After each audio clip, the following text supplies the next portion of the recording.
തന്നോട് പറഞ്ഞിരുന്നതല്ലേ? അല്ല, ഇത് നേരത്തെ ബുക്ക് ചെയ്തതാ. ക്യാൻസൽ ചെയ്യാൻ ഞാനും ശ്രമിച്ചു നോക്കി. പക്ഷെ ടിക്കറ്റ് വെച്ചുള്ള പ്രോഗ്രാം ആയതുകൊണ്ട് ഇത് കഷ്ടം നോക്കണേ. നാളെ എന്റെ മകന്റെ ജീവിതത്തിലെ പ്രധാനപ്പെട്ട ഒരു ചടങ്ങ് നടക്കുക ഇവിടെ. അതിന്റെ തിരക്കിലെ എല്ലാരും. അതിന്റെ ഇടയിൽ പെട്ടെന്നൊരു യാത്ര എന്നൊക്കെ പറഞ്ഞ അല്ല, ഇവിടുന്ന് അധികം ദൂരമില്ല. കച്ചേരി കഴിഞ്ഞാൽ രാത്രി ഒരു 10-10:30 നമുക്ക് ഇങ്ങനെ തിരിച്ചെത്താം. എന്താ ചെയ്യാ ഇപ്പോ? ഇവിടുത്തെ കാര്യങ്ങൾ ഓർത്ത് വിഷമിക്കണ്ട. ഏതായാലും ബുക്ക് ചെയ്ത പ്രോഗ്രാം മുടക്കണ്ട. സന്തോഷായിട്ട് പോയി വരൂ.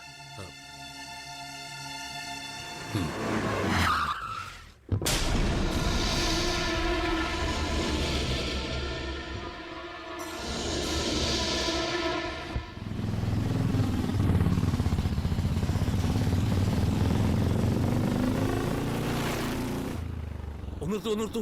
വാവേ, നിൽക്കൂ.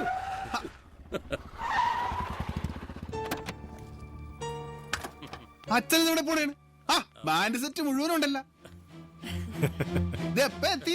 ഇപ്പൊ എത്തിയുള്ളൂ. ഇന്നൊരു കച്ചേരി ഏറ്റിരുന്നു, മറന്നു കിടക്കായിരുന്നു. പോവാതെ തരല്ല. ഒരു 10 മണിയാകുമ്പോഴേക്കും അച്ഛൻ എത്തിക്കോളാം. എന്നാ ഞാനും വരാം. തനിക്ക് ഇവിടെ ഒരുപാട് ചുമതലയില്ലേ? ഞങ്ങൾ പോയിട്ട് പെട്ടെന്ന് വരാം. ശരി, എന്നാ അച്ഛൻ പോയി കലക്കേശുമ്പോ.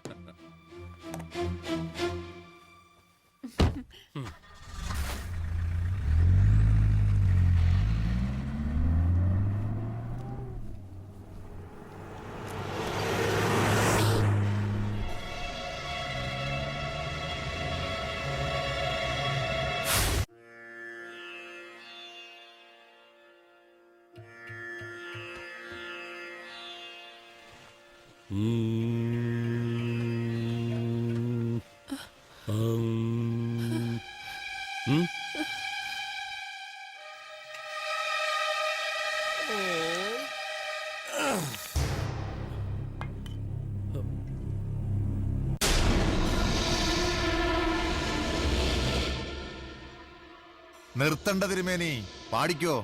തുടക്കം തന്നെ ഒരു മംഗളം പാടി അങ്ങ് അവസാനിപ്പിക്കാം. ശിവകുട്ടി, എന്താ എന്താ ഇത്? നിങ്ങൾ ആരാ? എന്തിനാ കള്ളത്തരം പറഞ്ഞ കച്ചേരി ബുക്ക് ചെയ്ത് ഞങ്ങളെ ഉപദ്രവിക്കാൻ വരുന്നേ? തിരുമേനിയോട് ഞങ്ങൾക്ക് യാതൊരു വ്യക്തിവൈരാഗ്യവുമില്ല. ഇയാളുടെ സമുദായത്തിൽപ്പെട്ട ആളുകൾ തന്നെയാണ് ഞങ്ങൾക്ക് ഈ കൊട്ടേഷൻ തന്നത്. നിങ്ങൾ പണ്ടൊരു ക്രിസ്ത്യാനി പെണ്ണിനെ കല്യാണം കഴിച്ച് നിങ്ങളുടെ സമുദായത്തിന് നാണക്കേടുണ്ടാക്കി. അതും പോരാഞ്ഞതേ ഇപ്പോ അതിലുണ്ടായ മകനെ ഹിന്ദുവായി വളർത്താതെ ക്രിസ്ത്യാനിയാക്കാനും പോകുന്നു. എന്താ, ശരിയല്ലേ? അതുകൊണ്ട് ഈ സമുദായ ദ്രോഹി അങ്ങ് തീർത്തേക്കാൻ പറഞ്ഞു. തിരുമേനി ഒന്നും ചെയ്യാൻ ഞാൻ സമ്മതിക്കില്ല. അവന്റെ ഒരു തിരുമേനി, കള്ള തിരുമേനി, നീ നിന്റെ മകനെ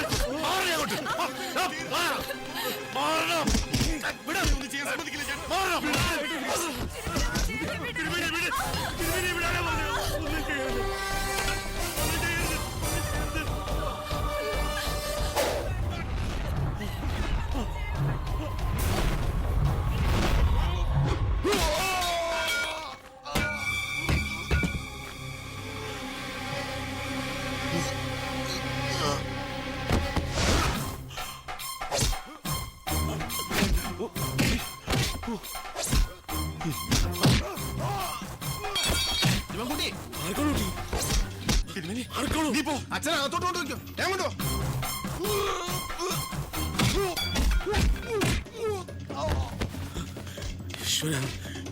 എന്താ ഇതൊക്കെ? എനിക്കൊന്നും അറിയില്ല തിരുമേനി. ഇവിടെ ഇരിക്കെ.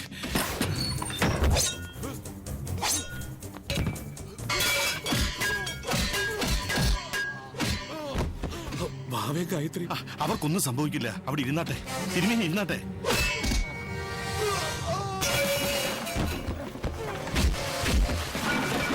അല്ല, അവിടെ ഇരുന്നാട്ടെ. ഇങ്ങോട്ട് പോവണ്ട. കുട്ടിയോളെ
വാവേ വാവേ വാവേ വാവേ അവന്മാര് ചതിച്ചു വാവേ. അച്ഛാ അച്ഛാ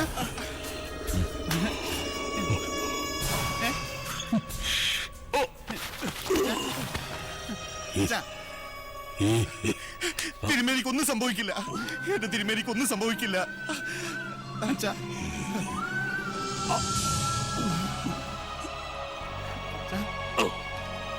അച്ഛാ അച്ഛാ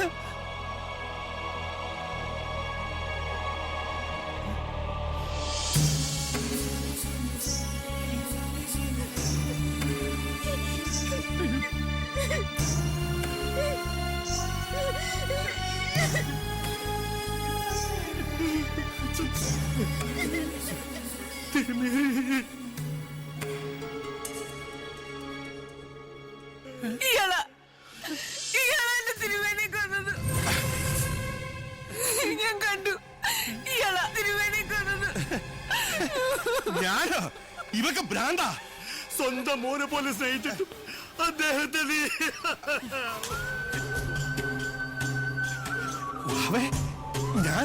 ഞാൻ ഇവര് നീ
ഇനിയിപ്പോ എന്താ ചെയ്യാ?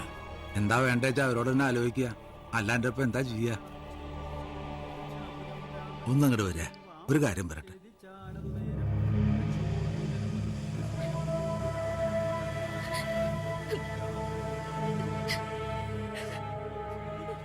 അച്ഛന്റെ മരണാനന്തര ക്രിയകൾ ചെയ്യേണ്ടത് ഏക മകനായ ഇദ്ദേഹമാണ്. പക്ഷേ വിധിപ്രകാരം കർമ്മം ചെയ്യുന്നതിൽ ചില തടസ്സങ്ങളുണ്ട്.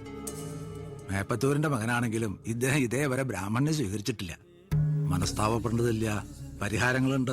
പ്രായശ്ചിത്തം ചെയ്ത് ഉടനൊരു ഉപവീതം ധരിച്ച് ബ്രാഹ്മണ്യം സ്വീകരിക്കുക, എന്നിട്ട് അച്ഛന് വേണ്ടുന്ന കർമ്മങ്ങൾ ചെയ്യുക.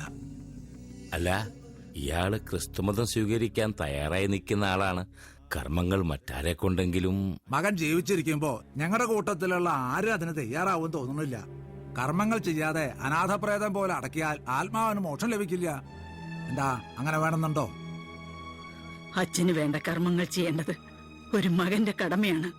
അത് നിറവേറ്റാൻ നീ ബ്രാഹ്മണ്യം സ്വീകരിക്കണം.